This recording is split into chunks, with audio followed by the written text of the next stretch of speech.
ചേലക്കര ഉപതെരഞ്ഞെടുപ്പിൽ ഭേദപ്പെട്ട പോളിംഗ് വോട്ടെടുപ്പ് സമയം അവസാനിച്ചിട്ടും ചില ബൂത്തുകളിൽ വോട്ടർമാരുടെ നിര തുടർന്നു. വലിയ പ്രതീക്ഷയോടെ കണക്കുകൂട്ടലിലാണ് മുന്നണികളും സ്ഥാനാർത്ഥികളും.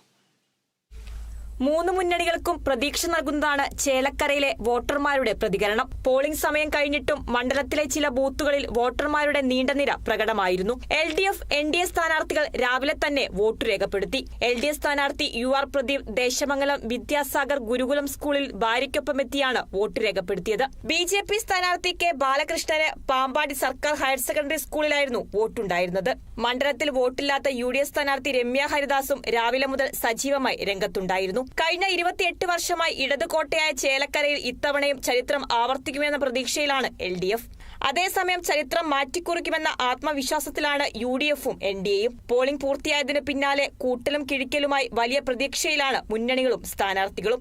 Kerala vision news, Chelakkara.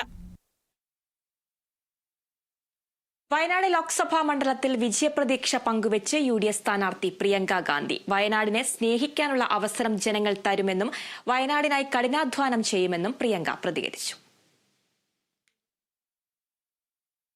Thank you very much.